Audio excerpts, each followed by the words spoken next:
This is John's Rest Cabin, just outside the Shenandoah National Park. And I'm going to give you a nice, quick, simple video tour of the cabin itself and some of the surrounding property. That's the main entrance right there. There is another entrance off of this porch here on the other side. There's two levels. There's an upstairs and a down. Nice big wood stove, propane stove, things like that we'll get to when we get inside. Wood storage is under both of the porches. To the left is my German Shepherd and a nice little picnic area, as you can see. Now, it's been raining all day yesterday and almost all of today. It just stopped a few minutes ago. So it's very cloudy, very misty, no sun whatsoever. This is the road to come in. It's a very simple, flat, easy to maneuver road, no problems at all. You could actually bring a cart or something like that if you felt the need to do so easily. There's an ash pit here off the road for you to dump your cold ashes. A little farther down the access road is a spring, which basically trickles. Even it's been raining 2 days and it's just trickling. So it's really not your best option for water. Your best option for water is what we see here right in front of the cabin, which is a beautiful little creek. So I'm going to go ahead and take a walk around and we'll walk over there and show you that. Now, for demo purposes, Cisco's been kind enough to get up on the deck there, as you can see, and give you a little idea for scale.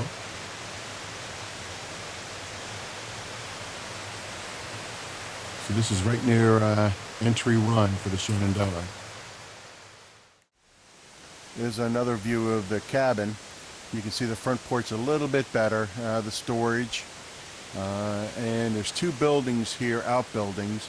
That one immediately to the right of the cabin is the privy, which is very nice.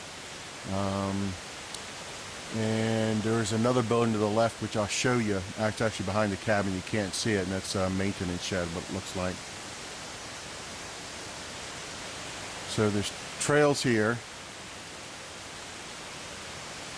that lead to several places. This one here is blue blazed, as you can see up here, and this leads you to the Michener. And this cute little bridge leads you over to the stream to collect water, which is without a doubt the simplest way to do it. If you have a way, I would bring a water bucket as opposed to using the little containers that's here in the cabin. The water bucket is much faster and much easier to do.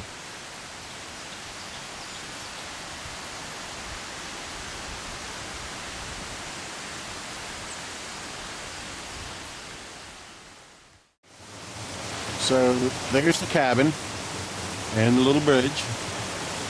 You see the two buildings. This is the privy right there, and that's the maintenance building in the back.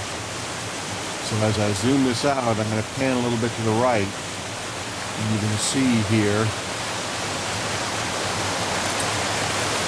this makes this an excellent place for entertainment. During the summer, hey, what are you doing? Crazy dog.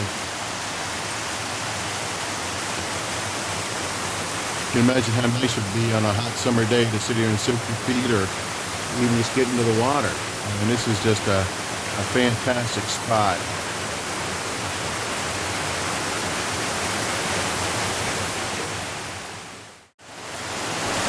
So this is, stay out.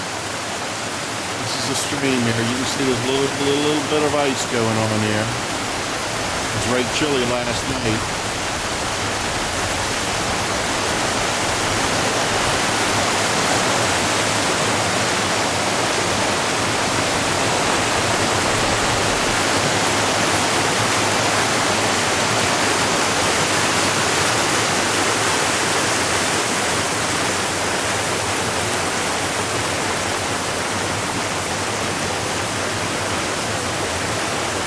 Used up all of my towels keeping the bloody dog dry inside the cabin.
this is the blue trail, as you can see. You can see the privy, the maintenance building, and there's the cabin.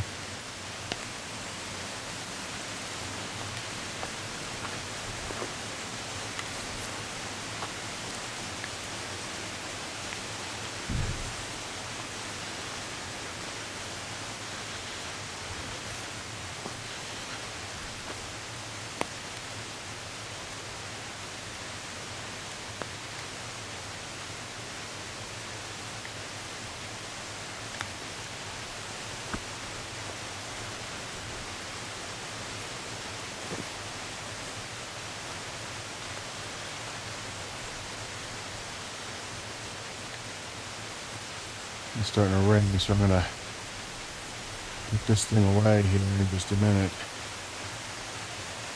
It's just an excellent little spot here. I don't know how much property the PATC has, but so this is the inside of John's Rest. It's actually very nice. It's got back up a little bit so you get a little bigger angle here, wider angle. It's got a nice concrete countertop, propane stove, a couple tanks of propane, numerous plates, dishes, utensils, things like that these cabins are famous for. Water containers for picking up from the stream, which is by far the easiest. Coffee pots and things. It's got a sink that discharges straight to the below the cabin, some kind of system down there. I guess it just traps and holds the water, slowly disperses it. Ash bucket, of course your handy dandy wood stove. Got your wood bins, kindling bin on the bottom, paper bin on the top with some smaller stuff. First aid kit, a couple of very comfy rockers, I must say, and a very nice table that was very well handmade. This is the Mattress Cage, which is also serves as a bunk. There's a top bunk and a bottom bunk. All you have to do is undo these little latches here, spin it, and this wood screen pops off. This way you can see the hardware cloth.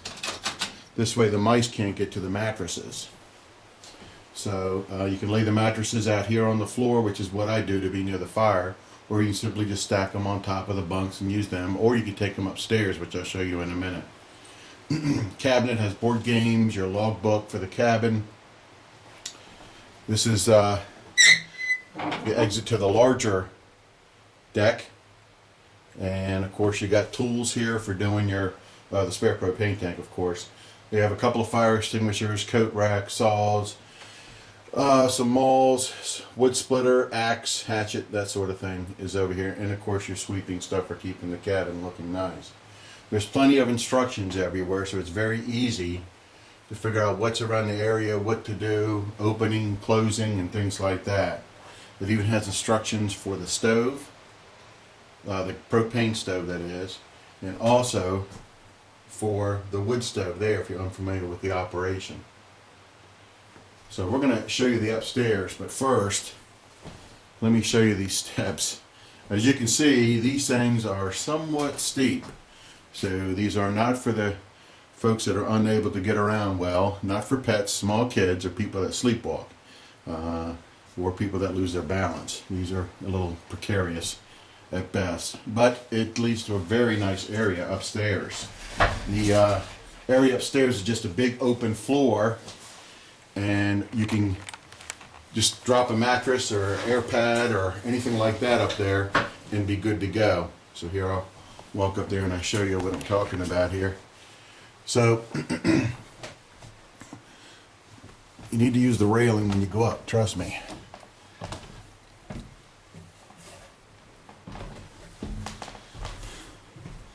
So as you can see, you got plenty of light. It's a very nice spot. There's the blanket box. Again, it's mouse proof.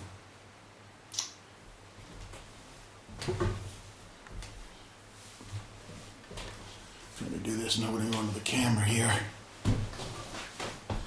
So all you have is a very large open area, which is really nice. So if you were walking, this would be at night. If you're not paying attention or you forget where you are, that could be catastrophic. This is a skylight. It lets the light come in from this window and shine in to the kitchen area. So right below this is that concrete countertop with the propane stove. Just a few sheets of clear acrylic. Mouse traps. Wish I haven't seen any mice at all. And of course, the beautiful views. This is just through the window, of course. There's a utility box, maintenance for equipment, I assume. There's your wood splitting area and cutting, and of course there's the privy over there to the right.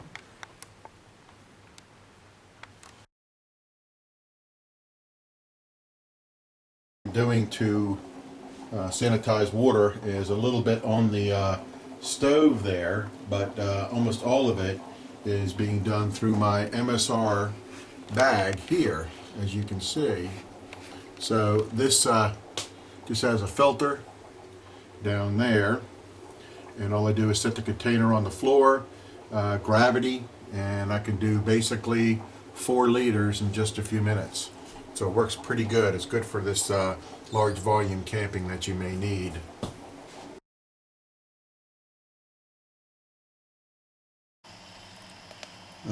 This is how I'm getting my power pot to work. I use the power pot when I go camping, especially in the remote cabins, to recharge lithium-ion batteries, run LED lights, recharge my phone, and what have you. I've had a little bit of a problem trying to get it to work correctly on this wood stove. It works perfect on the gas, a propane stove, no problem whatsoever. But I just can't get it to work here. It's just not getting hot enough. I took the grates off and everything and stuck it in there, and still it fails to get warm enough to recharge anything. So what I've done is I just opened up the door, drug some coals here to the front, and all I did was set the pot on top of the coals. I figure this is pretty safe because I can easily pick up the pot with the handles, so it can't be too bad. And the water will boil once it sits there long enough. It's not yet. So, but it is recharging. You can see the green light here. I'm going to turn the light off that's on the camcorder in a minute, and you can see it a little bit better. And recharging my Petzl, which is the Tikka with the XP with the core, the lithium-ion battery, and you can see it flashing here. Let me go ahead and kill this light on the camera, and you can see a little bit better. But this works very well. As it'll get to boiling here, and it's just starting to boil now. It's only been on there a few minutes. So this is the quickest way for me to recharge my stuff. So let me go ahead and kill the light here. There we go. So here you got the nice solid green light, nice and bright, and the Tikka recharge light is flashing also. So this is probably one of the simplest ways to recharge your devices in the field. I use it for my cell phone, my lithium-ion battery packs. I carry 3 of them. One of them came with the power pod. It was a free promo thing, which has 2 LEDs built into the battery pack, which is kind of neat. And I have 2 others that I bought online for about 20 bucks a piece. They were in about 3,500 milliamps, and they last a very long time. I use the Gold Zero LED lights in them, and this power pot did come with a smaller one, and it works okay, but the Gold Zeros are much brighter. They have a couple of additional LEDs. They are a little bit longer, but they work very, very well. This has become a very simple thing for me to do. I can actually just run the LEDs right off of the charger and use it as a standalone light.